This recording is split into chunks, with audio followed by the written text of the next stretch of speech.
Good morning. Crystal High here with Mr. Blair Levin, fellow for the Aspen Institute and honestly the godfather of the National Broadband Plan. How are you doing today?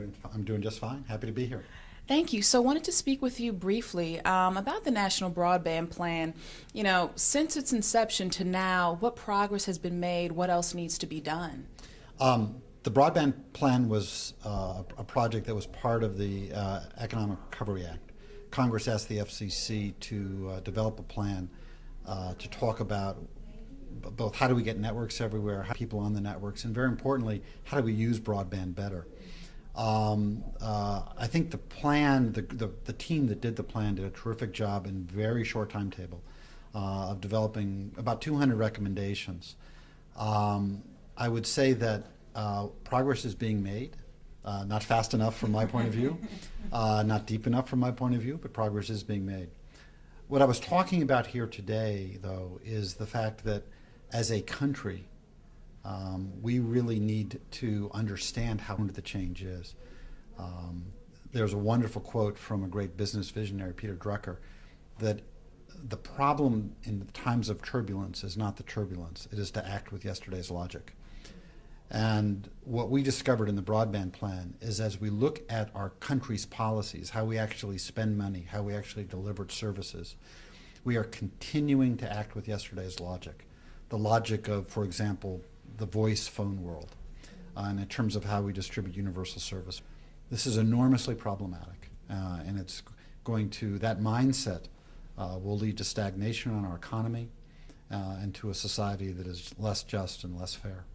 How do we overcome that, you know, that disconnect, the kind of lack of understanding about how profound the broadband opportunity really is and how much it means, not only to, you know, economic recovery and global competitiveness, but just, you know, social, cultural well-being, interaction. How do we overcome that? Well, in a lot of ways, I think, as I've been with the Aspen Institute and I've had the opportunity to speak a lot of different places in the country, I think there's greater awareness in lots of places in the country than there is here in Washington, D.C. Now, to be fair, I think there are a lot of people who talk about broadband here, but I don't think they really grasp the profound opportunity. Something that's actually happening kind of organically in the country, but Washington ought to really accelerate it, is a move, for example, from textbooks. You know, a student who's reading a textbook who doesn't understand has no options. They're just reading a book, and they may not understand the math problem or the kind of the history concept or the paragraph in the English composition. With an ebook, you can hit a link and you can have a video with the best teacher in the world explaining that.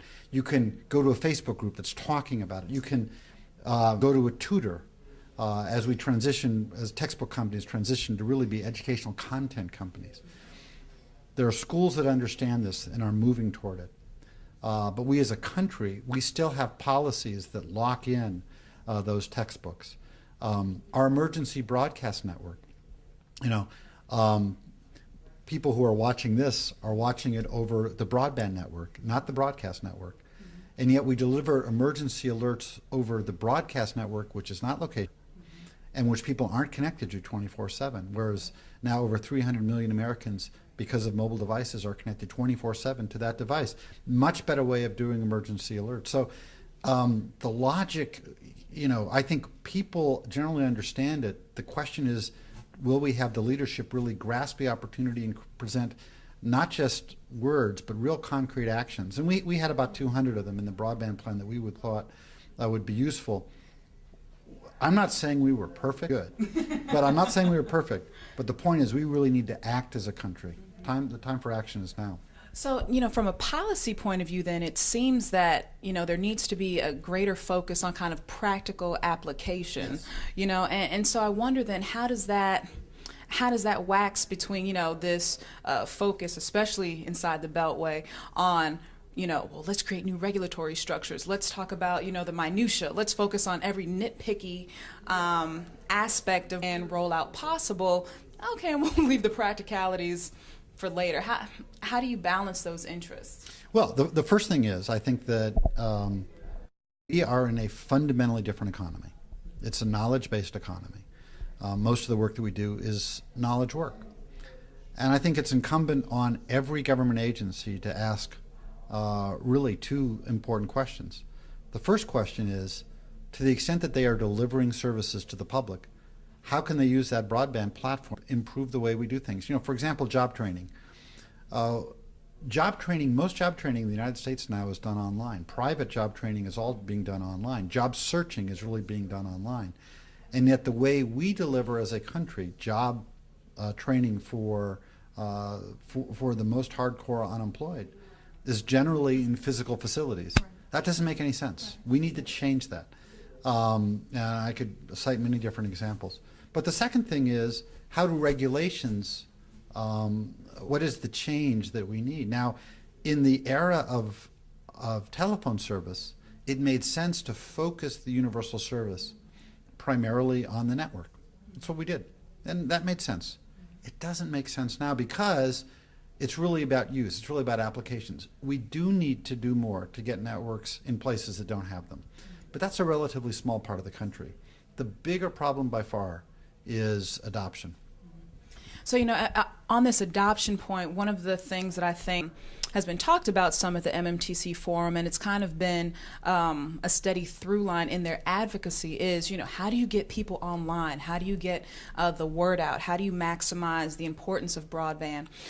From your point of view, what kind of role have you seen MMTC play in terms of ushering a new awareness forward about just the transformative power of broadband? Well, first let me just say that I've had the pleasure of working with MMTC for decades now. When I was chief of staff at the FCC in the mid-90s, we worked with them. When I was on the broadband plan, we worked with them. They are an amazingly competent and important advocacy organization.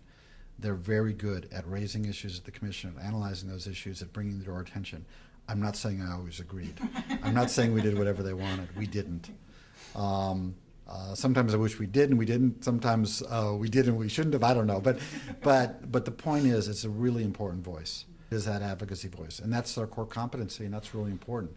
I think that question, though, you're asking a really profound one, because the advocacy is not just about advocacy to decision makers in Washington, D.C. It's advocacy to the community. It's really about a two-way street and generating a two-way street. And that's what I think the challenge is for today, and I know they're doing it. I think I really hope they do it well, because it's a really important thing for the country to make sure that their constituencies are the beneficiary of this incredible transition that our economy and society is going through. So one last question for you. 2011, here we are, deep into the information age. What would your vision be? What would your hope be? Over the next year, over the next couple years, to see happen around broadband adoption, deployment, use, just kind of integrating Americans into the information age? Yeah. I don't think that I can describe a grand slam home run. I can describe a vision of a ubiquitous, constantly improving ecosystem of broadband networks, applications, devices, and most of all, people who know how to use it and improve it. But I think it's about hitting a lot of singles and occasionally a double. That is to say, literally there were 200 recommendations in the broadband plan. We got to reform universal service. We have to reform inter-carrier compensation. These are highly technical things, but my God, we were arguing about them when I was at the commission. We know what the right thing to do is, and we just have to have the will to start moving forward. There are things about how we change education, the delivery of job training services, job searching services, healthcare, public safety, all government services, really. But I think it's about lots of, again, singles and doubles would lead. We'd put a lot of runs on the scoreboard if we were to do that, and so that's really what we need to focus on. Okay. Well, thank you so much for your time today. I truly appreciate you sitting down with me. Happy to do it. Thanks. Thanks.